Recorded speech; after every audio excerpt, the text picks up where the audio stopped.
Assalamualaikum warahmatullahi wabarakatuh. Alhamdulillah wa syukurillah ala ni'matillah la haula wala quwwata illa billah. Yoga mau kita ini kipas angin mati dulu. Jangan aja ya. Enggak di sana. Di lampu sana. Nah ya ujungnya. Alhamdulillah wa syukurillah ala ni'matillah la haula wala quwwata illa billah. Usini wa iyyakum bittaqwa faqad faza man ittaqa wa wattaqa. Allahumma rabbi shrah li sadri wa yassir li amri wa hlul 'uqdatam min lisani yafqahu qawli. Allahumma iftah lana rahmatan wa anzur 'alaina min khaza'ini rahmatika ya arhamar rahimin. Allah Ta'ala Al-Azim. A'udzu billahi minasyaitonir rajim. Bismillahirrahmanirrahim. Walitukmilu iddata walitukabirullaha 'ala ma hadakum wa la'allakum tashkurun. Shadaqallahul azim wa ba'd. Jamaah kuliah subuh Ahad yang berbahagia, marilah kita bersyukur kepada Allah karena pada pagi hari ini kita dapat untuk mengadakan kajian untuk thalabul ilmi yang kita niatkan mudah-mudahan dengan thalabul ilmi ini akan meningkatkan keimanan dan ketakwaan kita kepada Allah Subhanahu wa taala yang dengan dasar ilmu pengetahuan. Karena salah satu kelebihan manusia yang dibanggakan oleh Allah Subhanahu wa taala, wa 'allama Adama al-asma'a kullaha tsumma 'aradahu 'alal malaikah faqala anbi'uni bi asma'i haula'i in kuntum shadiqin. Yang jawaban malaikat itu qalu subhanaka la 'ilma lana illa ma 'allamtana innaka antal 'alimul hakim. Jadi jangan merasa bangga Allah kalau dasar ilmu pengetahuan kita lemah, kalau dasar keilmuan kita lemah. Oleh sebab itu, mari kita terus belajar dan mengkaji ya, agar kita di mata Allah ini dapat bertanggungjawabkan. Sebab ayat ini jamaah yang berbahagia itu awal dasar penciptaan manusia. Wa alam Adam itu surat Al-Baqarah ayat 31. Sebelumnya ayat 30-nya wa idh qala rabbuka lil malaikah inni ja'ilun fil ardi khalifah. Ya, bahwa manusia itu akan diciptakan oleh Allah. Nah, penciptaan manusia itu, keunggulan manusia itu yang Allah bilang ini a'lamu wa la ta'lamu. Ketika semua makhluk Allah protes, maka kata Allah ini a'lamu wa la ta'lamu, lu nggak tahu apa yang maksud gua nanti. Ternyata ketika dibongkar maksudnya itu adalah bahwa Adam itu ahli ilmu, akal itu menjadi penentu. Walaupun karomna bani Adam. Jadi kemuliaan manusia itu dikarenakan manusia itu mampu menggunakan akal sehat dengan bagus, ya, mampu melaksanakan akal sehat dengan bagus. Bahkan kalau kita lihat surah Al-Mulk ayat 10, itu akal itu harus lebih dahulu, bahkan seakan-akan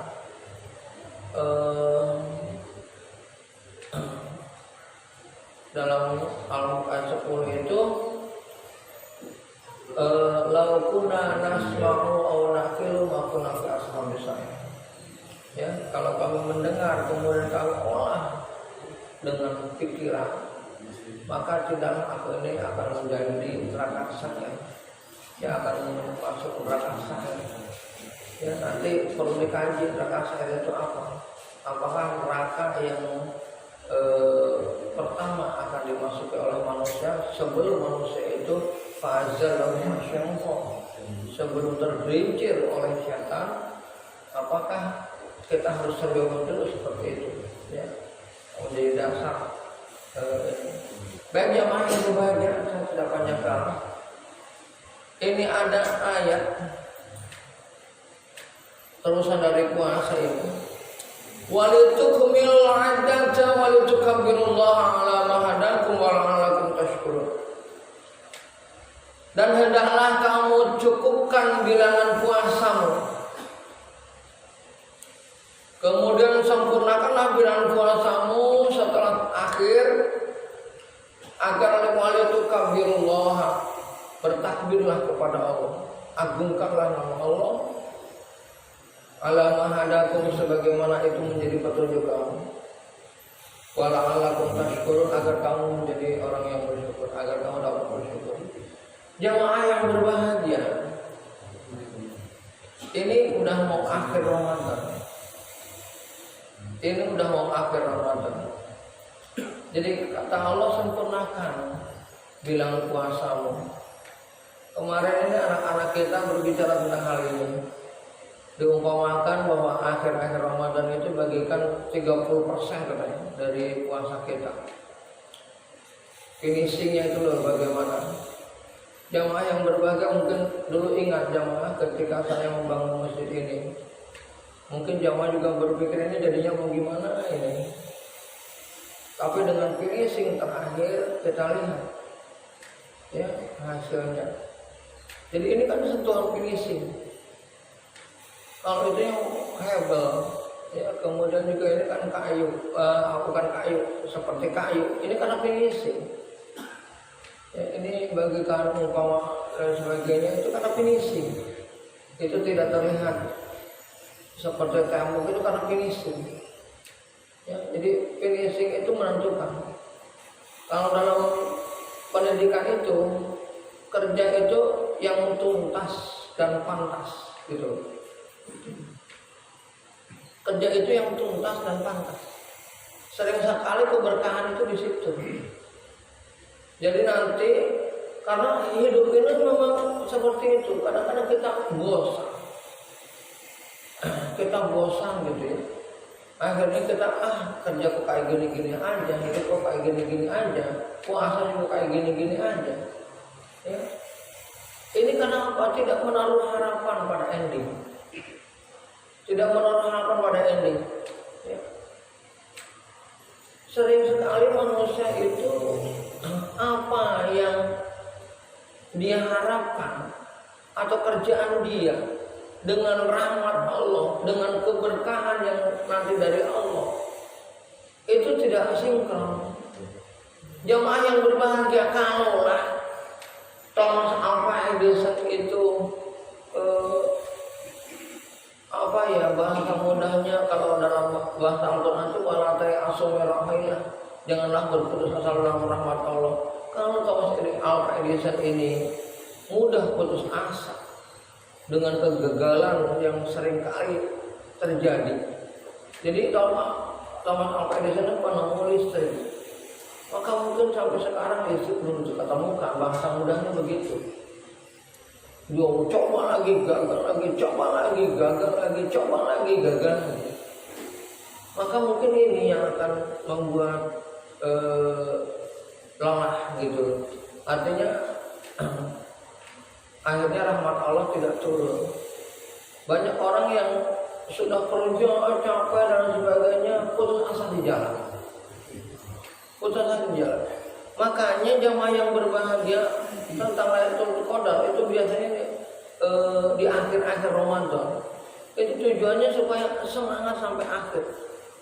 Ya, semangat sampai akhir. Kita itu jangan berubah orientasi. Orientasi mesti udah nggak ada lagi. Orientasi sajadah udah nggak ada lagi. Orientasi baca Al-Quran sudah tidak ada lagi.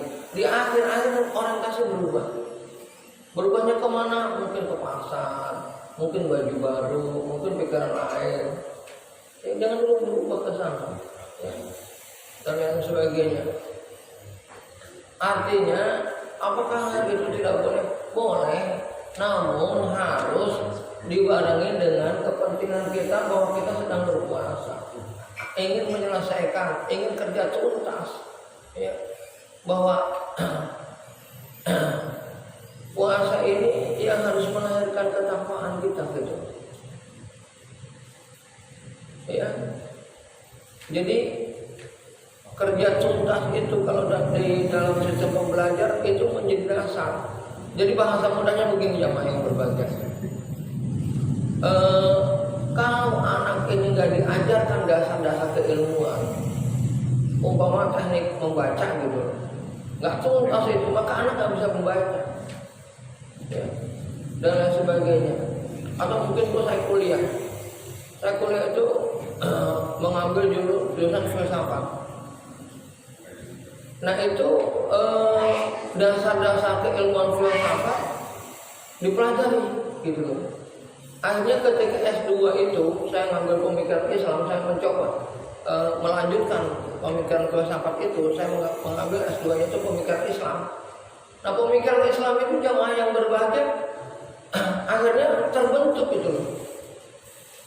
Jadi kalau hanya ini bahasa kuliahnya, kalau hanya S1 saja mungkin belum terbentuk karena masih dasar-dasar ilmu, atau kita baru belajar usul fikih, kita baru belajar maqasidus syariah kalau fikih, kita baru belajar qawaidul fiqhiyah, baru belajar situ. Nah S2 itu di fikihnya. Jadi ketika kita mengajarkan fikih itu udah ada dasar maqasidus syariahnya, maksud daripada Allah menentukan fikih ini, qawaidul fiqhiyahnya, landasan-landasan kenapa hukum fikih itu ada, umpama saja seperti itu. Jadi dasar-dasar itu memang diajarkan di pendidikan gitu loh, ya, dan lain sebagainya. Ya, ini umpama saja dalam suatu pendidikan. Nah sama di puasa juga begitu. Mungkin puasa tahap pertama kita baru hanya sekedar latihan dasarnya dan sebagainya, kita mencoba. Nah di akhir-akhir ini malah harus lebih semangat, harus lebih bagus supaya ada hasil gitu loh ya. Pemikiran harus lebih tertuang dan lain sebagainya. Karena sentuhan terakhir itu, kalau saya pernah jamaah yang berbahagia, ini bangku saya lumayan gitu bagus, misalkan begitu. Terus kemudian rusak kulitnya, saya ingin ganti kulitnya itu. Saya ganti, nggak tahu dalamnya kayak gini ya, kayak bahasa mudahnya, berantakan banget. Jadi bagusnya bangku itu ternyata itu di finishing. Bagaimana supaya terlihat bagus gitu. Nah sama dengan puasa, bagaimana supaya terlihat bagus, kita bungkus yang rapi ini puasa kita gitu. Ya kita bungkus yang rapi puasa kita. Jadi di akhir-akhir ini mereka tidak tuntas ya. Kita selesaikan puasa kita. Karena nanti ini asik jamaah yang berbahagia. Allah mau menyatakan dekat nanti. Wa idza sa'alaka ibadi anni fa inni qarib, kan udah ini. Jadi ayat ini menghantar dari ayat sebelumnya. Ya. Walitukmilul iddata, dan sempurnakanlah bilangan puasamu, sampailah kamu yang terbaik sampai akhir Ramadan. Ya. Habis begitu jamaah, walitukabirullah ala ma hadakum, dan sampai kamu bisa takbir kepada Allah, agar kita ini di sini adalah, kalau di mana bahasa Indonesia adalah agar, ya, lil maksud, agar, ya, jadi linya li maksud, agar kita ini sampai kepada jiwa yang bisa membesarkan Allah. Walitukabirullah, agar bisa membesarkan Allah. Jamaah yang berbahagia, kita lihat nyambung dengan sholat. Pergantian gerakan sholat kita adalah dengan takbir. Bahkan ada yang disebut dengan takbiratul ihram. Ya, takbir pertama kali yang untuk memuliakan, takbiratul ihram. Nah takbiratul ihram itu takbir itu jamaah menjadi pergantian gerak daripada kita sholat. Nah ini puasa agar kita sempurna puasa itu dengan kemudian berjiwa takbir, berjiwa ingin selalu membesarkan Allah. Hidup ini memang kepentingannya membesarkan Allah. Semuanya jamaah yang berbahagia akan kita tinggalkan selain Allah itu.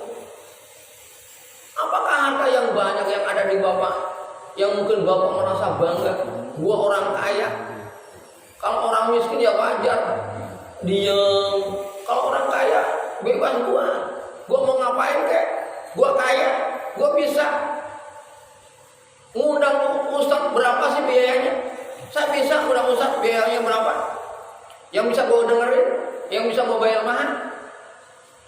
Kita bisa, tapi itu keangkuhan, nggak ada artinya. Semuanya harta yang Bapak punya itu akan Bapak tinggalkan, akan berlalu. Tinggal amal Bapak, tinggal jiwa Bapak. Apa yang ada di hati Bapak? Kesombongan dengan harta. Gua baru mau ngedengerin ceramah kalau penceramahnya bagus. Kalau penceramahnya bisa kau bayar mahal. Nah ini gak bisa seperti itu. Ya. Jangankan harta Pak, nyawa kita saja yang hidup di dunia ini akan harus tinggalkan, akan tinggalkan. Ya. Kita akan meninggalkan semua itu. Jadi Bapak sekalian, dan jin Pak, setan, iblis itu karena keangkuhan dan keengganan, enggan banget. Hidup itu dengan kepala tanggung. Kalau mau ngaji yang benar. Kalau enggak jangan. Itu lebih bagus begitu. Karena iblis itu enggan, aduh, dan lain sebagainya. Dan takabur, sombong, angkuh. Nah ini sifat angkuh dan enggan itu jangan kita lakukan. Kenapa? Karena itu ciri iblis. Ya. Begitu ayat qulna lil malaikati sujudu li adama fasajadu, semua sujud. Illa iblis kecuali iblis. Karena dia sombong dan takabur, enggan. Enggak mau yang benar. Diajarin yang benar susah. Kan ini repot. Enggak mau mencerna pikirannya. Jemaah yang berbahagia. Ada As-Sulaimaniyah namanya. Dia itu hanya sekedar kagum terhadap Al-Quran. Jadi dia itu kalau ada Al-Quran, dia ingin hormati, dia ingin baca seperti kamu, dia ingin apa, gitu. Akhirnya jemaah yang berbahagia, dia mimpi gitu, dia mimpi mendapatkan sesuatu yang besar dari mengagungkan Al-Quran itu. Akhirnya kemudian dia coba praktekkan mimpinya itu. Dipraktekkan mimpinya itu jamaah yang berbahagia. Akhirnya pendidikannya itu luar biasa. Go internasional di Belanda ada, di apa ada. Namanya pondok pesantren As-Sulaimaniyah. Ya, di Jakarta aja ada 14 pondok pesantrennya. Jadi jamaah yang berbahagia agar kita, kenapa takbir ini menjadi kepentingan kita? Karena sering orang mengagungkan yang lain. Kalau takbir itu mengagungkan Allah Subhanahu wa Ta'ala, itu namanya takbir. Takbir itu adalah kegiatan mengagungkan Allah Subhanahu wa Ta'ala. Kalau takabur itu mengagungkan selain Allah, bangga dengan selain Allah, itu takabur. Bangga dengan ilmu itu takabur, bangga dengan harta itu takabur, bangga dengan jabatan itu takabur. Sehingga melalaikan, sehingga melupakan. Ya. Jadi, nah ini bahayanya kalau jiwa kita tidak takbir, tidak bisa membesarkan Allah. Yang dikhawatirkan itu, yaitu karena Allah Maha segala-galanya. Bahkan jamaah yang berbahagia, kalau kita lihat ayat untuk di akhirat, apa kata Allah? Ana quwwata lillahi jami'a. Di dunia kau kuberikan kesempatan aku. Di dunia kau kuberikan kesempatan untuk berbuat.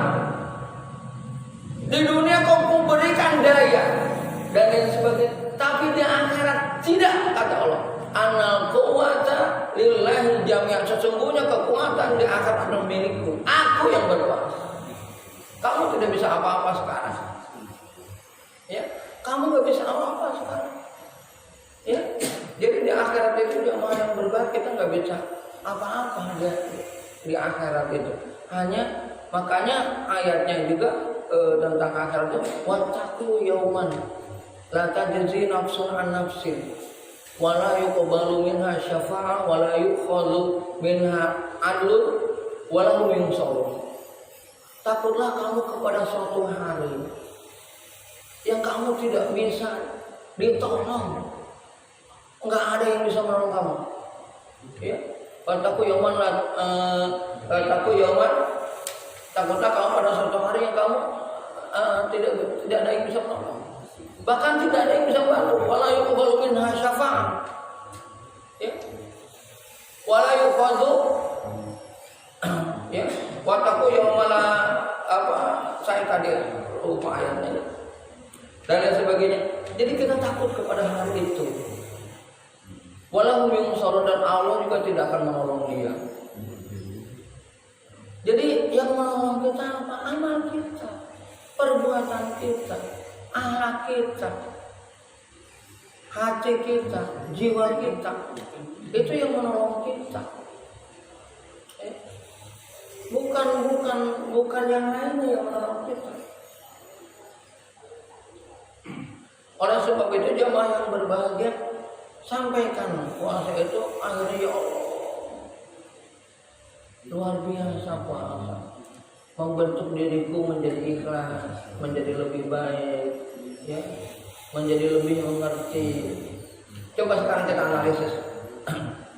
Kenapa Allah tentukan Lailatul Qadar di akhir-akhir Ramadan? Coba kita analisis. Kenapa tidak dari awal saja, awal Ramadan? Ini agar terasa ibadah sampai akhir.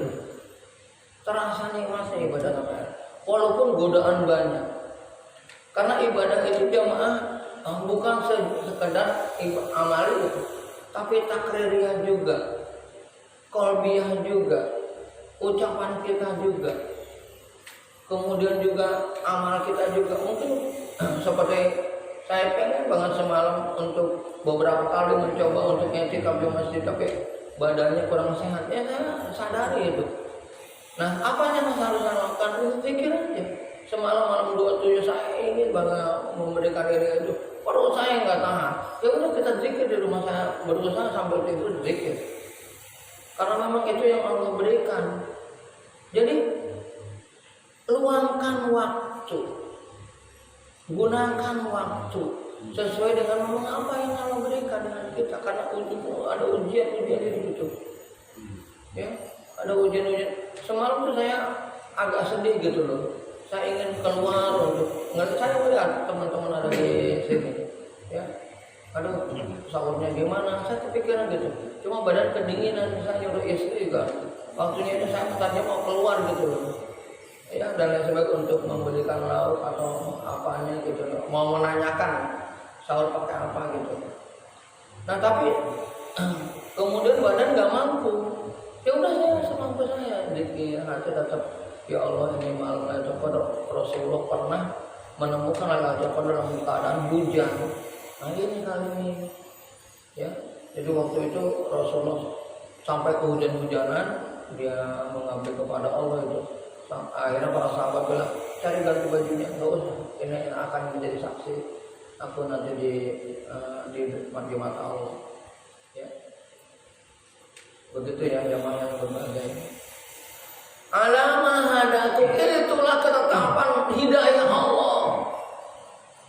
Ya. Ulaika ala hudam min rabbihim. Nah, ala di situ ketetapan, ketentuan, keputusan. Mereka itulah yang tetap dalam hidayah Allah. Nah ini alamah hadaku, atas hidayah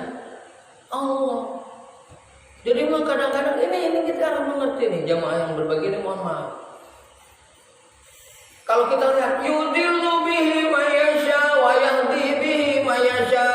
Pada hari itu kamu disesatkan oleh Allah, pada hari itu kamu mendapatkan hidayah dari Allah. Oleh sebab itu hidayah ini penting. Jadi hidayah itu ada momen-momen. Hidayah itu ada momen-momen jemaah. Kapan mudah-mudahan saya diberikan momen hidayah? Diberikan momen hidayah. Diberikan momen hidayah. Begitu. Oh sekarang tanggal 27 nih. Siapa tahu momen hidayah saya. Siapa tahu momen hidayah saya. Hidayah itu berat. Sekarang hasil penelitian haji jamaah ya. Ini hasil penelitian ini artinya ada seorang yang memang dia ingin mengadakan cobaan, mencoba meneliti gitu si akhir hidupnya gimana sih baik. Dari hasil penelitian dia, orang yang mampu sesuai dengan sabda Rasulullah, man qala fi akhiri hayatihi la ilaha illallah dakhala jannah. Siapa yang hidupnya di akhir hidupnya itu mengucapkan la ilaha illallah faqad dakhala jannah, sungguh dia akan masuk surga. Ternyata orang yang akhir hidupnya mengucapkan la ilaha illallah itu tidak semudah apa yang dibayangkan. Jadi hasil penelitian itu hanya sekian persen, tidak nyampe 5%. Orang ini sudah ahli ibadah nih, udah rajin ke masjid, udah apa dia teliti, kok masih juga belum bisa. Ini kok masih juga belum bisa. Kenapa ini? Dan sebagainya. Sampai dia teliti ternyata salah satunya itu yang memang karunia Allah. Dia mampu. Jadi tidak bisa diprediksi. Kayak begini. Pernah Rasulullah SAW itu menyuruh sahabat nanti kamu tolong ya cari Uwais bin Qarni. Apa siapa ya? Pernah Umar akhirnya ketika Rasulullah sudah tidak ada mencari dia. Mencari dia. Kenapa diistimewakan oleh Rasulullah SAW ini orang? Akhirnya ketemu dia bermalam di situ. Kok biasa saja ya? Nggak ada kelebihannya ya orang. Jadi sulit diprediksi jamaah yang berbahagia. Tapi jadi Uwais bin Qarni itu salah satu orang yang memanfaatkan momen-momen hidayah. Jadi bagaimana dia ketika kedatangan tamu, bagaimana dia harus berlaku ini, kalau nggak ada tamu bagaimana. Jadi momen-momen hidayah dia pakai. Nah kita momen-momen hidayah ini kita benarkan. Bagaimana kalau ada tamu siapapun dia, siapa tahu itu seperintah Allah. Saya kurang tahu nih sebuah cerita gitu. Jadi ada seorang kedatangan musafir gitu, yang kumuh, yang lusuh dan lain sebagainya. Kemudian dia karena melihat postur tubuh yang tidak layak seakan-akan untuk dihormati, maka dia jadi dihormati. Kemudian dia juga mengacukan orang itu. Terus kemudian Rasulullah bertanya kepada dia, kemarin ada yang datang kepada kamu ya? Ada. Nah itu adalah malaikat Allah, nangis jadi-jadinya. Itu adalah malaikat Allah yang Rasul. Atau Rasulullah pernah kedatangan orang yang lusuh kayak begitu, yang kumal kayak begitu, kemudian datang menghampiri Rasulullah. Kemudian nanya dia, mal Islam, mal iman, mal ihsan. Apa itu Islam? Apa itu iman? Apa itu ihsan? Apa itu ihsan?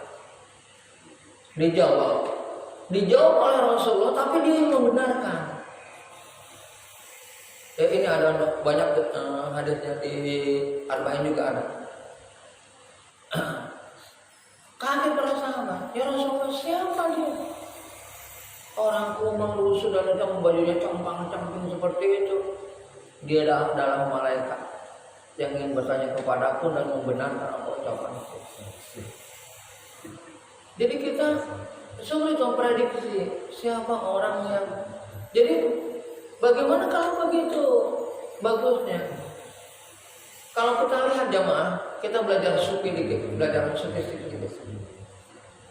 Zikir jali itu diarahkan untuk zikir khafi. Zikir jali itu zikir yang keras, sampai mampu memasuki zikir khafi, sampai akhirnya ke zikir sembunyi.